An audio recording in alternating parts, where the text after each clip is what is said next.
ஸ்ரீ பாபாவின் பொற்பாத கமலங்களுக்கு நமஸ்காரத்தை செலுத்தி அடுத்த அத்தியாயத்தை ஆரம்பிப்போம். அத்தியாயம் 3.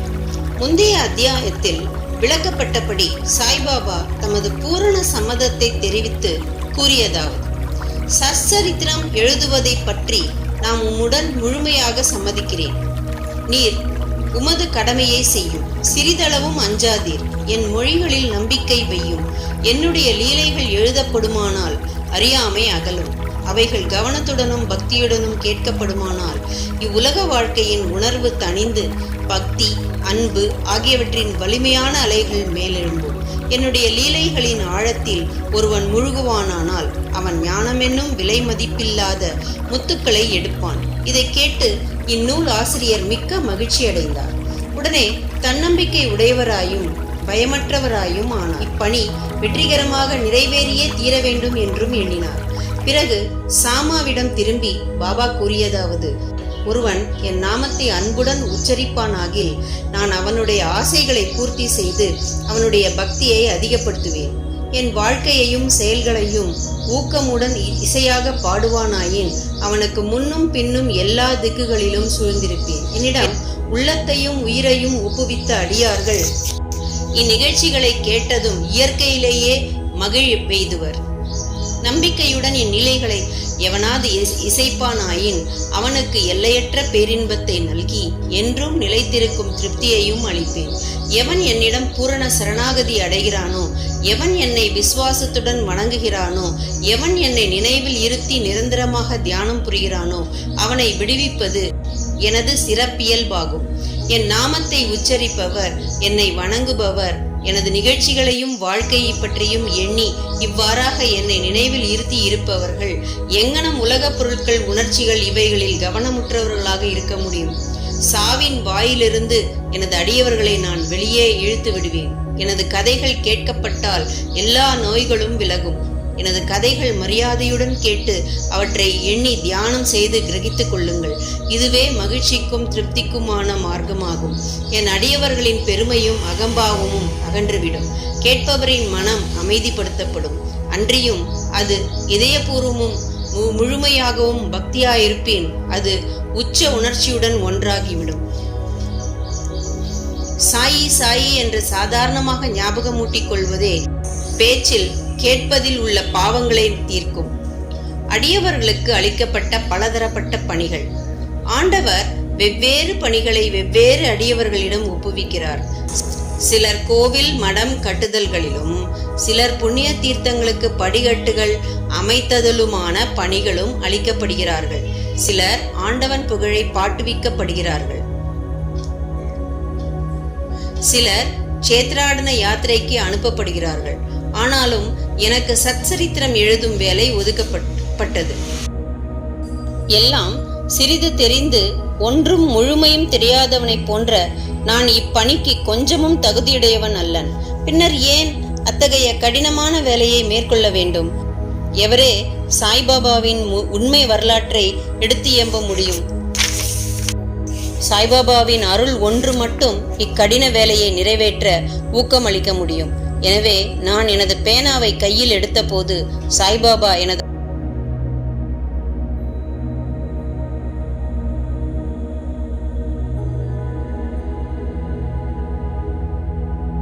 எனது அகங்காரத்தை அகற்றிவிட்டு அவரே தமது நிகழ்ச்சிகளை எல்லாம் வரையலானார். ஆதலின் இந்நிகழ்ச்சிகளை எல்லாம் விவரிப்பதன் பெருமை அவரையே அடைகிறது, என்னையல்ல. பிறப்பில் மறையவனாக இருப்பினும் ஸ்ருதி ஸ்மிருதி என 2 கண்கள், பார்வை அல்லது காட்சிகள் தேவையுள்ளவனாக இருந்தேன். எனவே சச்சரிதத்தை எழுதவே இயலாத நிலையில் இருந்தேன். ஆனாலும் ஆண்டவன் அருள் ஊமையை பேச வைக்கிறது. முடவனை மலையை கடக்கச் செய்கிறது. அவரின் விருப்பப்படி காரியங்களை செயல்படுத்தும் தந்திரத்தை அவர் ஒருவரே அறிவார். புல்லாங்குழலோ ஹார்மோனியமோ எங்கனம் ஒலி எழுப்பப்படுகிறது என்பதை அறியா. இது அவற்றை வாசிப்பவனையே சார்ந்தது. சந்திரகாந்தக்கல் கசிவதும் கடல் பொங்கி எழுவதும் சந்திரோதயம் காரணமாகவே, அவற்றின் தன்மையால் அல்ல. கலங்கரை விளக்கமாக பாபாவின் கதைகள். படகுக்காரர்களை பாறைகள், அபாயங்கள் இவற்றிலிருந்து விலக்கி பத்திரமாக பயணம் செய்வதற்காக கடலின் பல்வேறு இடங்களில் கலங்கரை விளக்கம் கட்டப்படுகிறது. சம்சாரம் என்னும் சாகரத்தில் சாய்பாபாவின் கதைகள் அத்தகைய பயனை நல்குகின்றன. அவைகள் அமிர்தத்துடன் சுவையூட்டுகின்றன. நமது உலகப் பாதையை மிருதுவாகவும் கடப்பதற்கு எளியதாகவும் ஆக்குகின்றன. ஞானிகளின் கதைகள் ஆசீர்வதிக்கப்பட்டவைகள். நமது செவியின் வழியாக உள்ளத்திலுள் புகும்போது சரீராபிமானம் அல்லது அகங்காரம், துவைத உணர்ச்சி மறைகின்றது. நம் உள்ளத்தில் அவைகள் தேக்கப்படுமானால் சந்தேகம் பறந்தோடும். சரீரத்தின் பெருமை உணர்ச்சி கீழே இறங்கும். ஏராளமான விவேகம் சேகரிக்கப்படும். பாபாவின் தூய புகழை விவரிப்பதும் அதையே அன்புடன் கேட்பதும் அடியாரின் பாவங்களை அழிக்கும். கிருதயுகத்தின் ஆன்மீக பயிற்சியானது சமதமா, திரேதா யுகத்துக்கு தியாகம், துவாபர யுகத்துக்கு வழிபாடு, கலியுகத்திற்கு இறைவனின் புகழையும் நாமத்தையும் இசையாக பாடுவதும் ஆகும். கடைசி பயிற்சியானது 4 வருணத்தை சேர்ந்த எல்லாருக்கும் உரியதாகும். யோகம், யாகம், தியானம், தாரணை ஆகியவை பழகுவதற்கு மிகவும் கடினமானவை. இறைவனது புகழை செவிமடுப்பது மிகவும் எளியதாகும். நாம் நமது கவனத்தை அவைகளின் மீது திருப்ப மாத்திரமே வேண்டும். இவைகளை கேட்பதும் கதைகளை பாடுவதும் புலன்கள் அவற்றின் பொருட்கள் மீதுள்ள உறவை நீக்கி அடியவர்களை கருத்தவர்களாக்கி முடிவில் ஆன்ம உணர்வுக்கு வழிவமைக்கும். குறிக்கோளையே கருதி கொண்டு சாய்பாபா சத் சரித்ராமிருதா என்னும் அவரது கதைகளை எழுதச் செய்தார் அல்லது உதவி செய்தார். அடியவர்கள் இப்போது இக்கதைகளை எளிதாக படிக்கவோ கேட்கவோ செய்யலாம். அங்கனம் செய்யும் போது அவரை தியானம் செய்க. சாய்பாபாவின் தாயன்பு. தன் இளங்கன்றை பசு எங்கனம் நேசிக்கிறது என்பதை யாவரும் அறிவர். அதன் மடி எப்போதும் நிறைந்திருக்கிறது. கன்று பால் வேண்டி மடியை முட்டும்போது தடையின்றி பால் பெருக்கெடுக்கின்றது. அங்கனமே தாயாரும் தக்க தருணத்தில் தன் குழவியின் பசியை அறிந்து முளையமுது தந்து ஊட்டுகிறாள். குழந்தைக்கு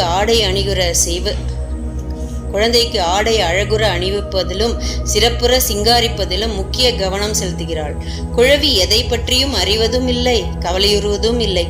ஆயின் தன் குழந்தை நன்றாக உடை உடுத்தப்பட்டு அலங்கரிக்கப்பட்டிருப்பதை கண்ணுறும் தாயின் மகிழ்ச்சிக்கு ஒரு எல்லை இல்லை.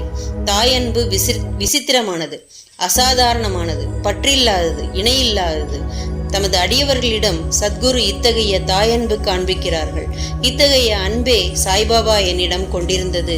அதை பற்றிய நிகழ்ச்சி கீழ் வருமாறு. நான் அரசாங்க வேலையிலிருந்து 1916ஆம் ஆண்டில் ஓய்வு பெற்றேன். கௌரவமாக என் குடும்பம் நடத்துவதற்கு எனக்கு தீர்மானித்து தரப்பட்ட பென்ஷன் போதவில்லை. குரு பூர்ணிமா அன்று நான் ஷீரடிக்கு சென்று இருந்தேன். அங்கு திரு அண்ணா சிஞ்சனீக்கர் அவராகவே பாபாவிடம் எனக்காக கீழ்வருமாறு வேண்டினார். தயவு செய்து அவரை அன்புடன் நோக்குங்கள். அவர் பெரும் பென்ஷன் அறவே போதாது. அவரது குடும்பமோ வளர்ந்து வருகிறது. அவருக்கு வேறு வேலை ஏதும் கொடுங்கள். அவரது சிந்தா குழந்தனை தீர்த்து அவரை மகிழச் செய்யுங்கள் என்று கூறினார். பாபா பதிலளித்தார், அவர் வேற ஏதாவது வேலை பெறுவார். ஆயின் இப்போது அவர் எனக்கு பணி செய்து மகிழ்ச்சியாக இருக்க வேண்டும். அவரது உணவு எப்பொழுதும் நிறைந்திருக்கும், ஒருபோதும் காலியாக இராது. அவர் தனது கவனம் அனைத்தையும் அன்பால் திருப்பி நாத்திகர்கள், மதப்பற்று அற்றவர்கள், கொடுமையாளர்கள் இவர்களிடம் கூட்டுறவை தவிர்த்து எல்லோரிடமும் பணிவாகவும் அடக்கமாகவும் இருந்து உள்ளத்தாலும் உயிராலும் என்னை வணங்க வேண்டும்.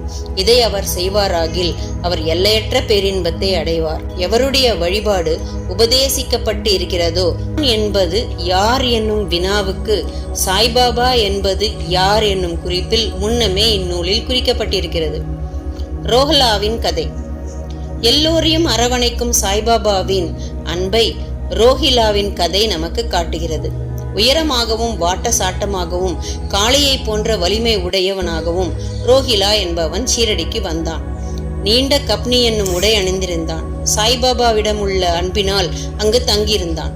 இரவும் பகலும் கல்மா என்பது திருக்குரானின் பாடல்கள் சப்தமாகவும் குரூரமாகவும் ஒப்பித்து அல்லாஹு அக்பர் என்று கத்துவான். ஷீரடியின் பெரும்பாலான மக்கள் பகலெல்லாம் தங்கள் வயலில் வேலை செய்துவிட்டு இரவு வீட்டிற்கு திரும்பும் போது ரோஹிலாவின் குரூர இறைச்சல்களும் கத்தல்களும் வரவேற்கப்படுகிறார்கள். அவர்கள் தூங்க முடியாமல் மிகுந்த தொல்லையும் அசகுரியும் அடைந்தனர். மௌனமாக இத்தொந்தரவை சில நாட்கள் பொறுத்திருந்து அவர்களால் இனிமேல் பட முடியாது இத்துயரம் என்னும் நிலை வந்தவுடன் பாபாவை அணுகி இதை கவனித்து ரோஹிலாவின் தொந்தரவை நிறுத்தும்படி வேண்டிக் கொண்டனர். பாபா அவர்களின் வேண்டுதல்களை கவனிக்கவில்லை, மாறுபாடாக அவர்களை கடிந்தார். அவர்களை தங்கள் வேலைகளை கவனிக்கும்படியும் ரோஹிலாவை கவனிக்க வேண்டாம் என்றும் கூறினார். அவர் மேலும் ரோஹிலாவுக்கு சாந்திபி என்னும் மிகவும் கெடுதலான மனைவி ஒருத்தி இருந்தாள் என்றும் அவள் உள்ளே வர முயன்று ரோஹிலாவையும் தம்மையும் தொந்தரவு செய்வதாகவும், ஆனால் ரோஹிலாவின் பிரார்த்தனைகளை கேட்டவுடனே அவள் உள்ளே நுழைய துணியவில்லை என்றும், ஆதலால் அவர்கள் மன அமைதியுடனும் மகிழ்ச்சியுடனும் இருக்கிறார்கள் என்றும் கூறினார். உண்மையில் ரோஹிலாவுக்கு ஒரு மனைவியும் கிடையாது. பாபாவின் இனியதும் அமிர்தத்தினை ஒத்த வார்த்தைகளும்.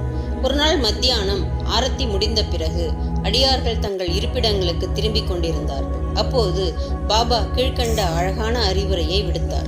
நீங்கள் எங்கு வேணாலும் இருங்கள், என்ன வேணுமானாலும் செய்யுங்கள், ஆனால் இதை ஞாபகத்தில் வைத்துக் கொள்ளுங்கள், நீங்கள் செய்வது அனைத்தும் எனக்கு தெரியும். அனைவருடைய அந்தரங்க ஆட்சியாளனாக இருதயத்தில் அமர்ந்திருக்கிறேன்.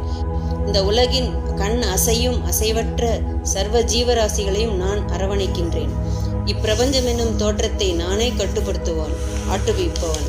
எல்லா வர்க்கங்களின் மூலமாதா நானே, முக்குணங்களின் கூட்டுறவும் நானே எல்லா உணர்ச்சிகளையும் உந்துபவன், படைப்பவன், காப்பவன், அழிப்பவனும் ஆவான். என்பால் கவனத்தை திருப்புபவனை எதுவும் துன்பம் விளைவிக்காது. ஆனால் மாயை என்னை மறைத்தவனை ஆட்டி உழுக்கும். எல்லா பூச்சிகள் எறும்புகள் கண்ணுக்கு தென்படுபவை. அசையக்கூடிய அசைய முடியாத உலகம் எல்லாம் என்னுடைய உடம்பு அல்லது உருவமாகும். இத்தகைய அழகான விலைமதிப்பற்ற பொன்மொழிகளை கேட்டு இனிமேல் என் குருவை தவிர வேறு யாருக்கும் நான் பணிவிடை செய்ய போவதில்லை என்று என் மனதில் நான் தீர்மானித்தேன். அண்ணா சிஞ்சனீகரிடம் பாபா விடுத்த பதில் உண்மையில் எனக்கானதாகும். அதாவது, நான் ஒரு வேலை பெறுவேன் என்னும் எண்ணம் என் மனதில் சுழன்றது. நான் அங்கனம் நிகழுமா என்று எண்ணிக்கொண்டிருந்தேன். எதிர்கால நிகழ்ச்சிகளை கண்ணுறும்போது பாபாவின் வார்த்தைகள் உண்மையாயின. நான் ஒரு அரசாங்க உத்தியோகத்தை பெற்றேன், ஆனால் அது குறுகிய கால அளவுடையது. பிறகு நான் சுதந்திரம் அடைந்தேன். என் குரு சாய்பாபாவினுடைய சேவைக்கு என்னை பூரணமாக சமர்ப்பித்தேன். அத்தியாயத்தை முடிக்கும் முன்பாக பல்வேறு இடைஞ்சல்களான மடி, தூக்கம், மனது அலைதல், உணர்வுகளுடன் உறவு இவற்றை விட்டொழித்துவிட்டு தங்களுடைய முழுமையும் சிதைவுமற்ற கவனத்தை இந்த சாய்பாபாவின் கதைகளுக்கு அளிக்கும்படி இந்நூலை பயில்வோரிடம் நான் வேண்டிக் கொள்கிறேன். அவர்களது அன்பு இயற்கையானதாக இருக்கட்டும். பக்தியின் இரகசியத்தை அவர்கள் அறியட்டும். மற்ற பல சாதனைகளை புரிந்து கலப்படை வேண்டாம். ஒரு எளிய மருந்தை அவர்கள் பற்றற்றும். அதாவது சாய்பாபாவின் கதைகளை கேட்பது. இது அவர்களின் அறியாமையை அழித்து அவர்களுக்கு முக்தி நல்கும். ஒரு உலோபி பல்வேறு இடங்களில் தங்கினாலும் தங்களுடைய புதைக்கப்பட்ட செல்வத்திலேயே சதா சிந்தனை உள்ளவனாக இருப்பது போல் சாய்பாபா நம் அனைவரின் உள்ளமெனும் அரியாசனத்தில் வீற்றிருக்கட்டும். அடுத்த அத்தியாயத்தில் சாய்பாபாவின் ஷீரடி விஜயத்தை பற்றி கூறுகிறேன். ஸ்ரீ சாயியை பணிக. அனைவருக்கும் சாந்தி நிலவட்டும்.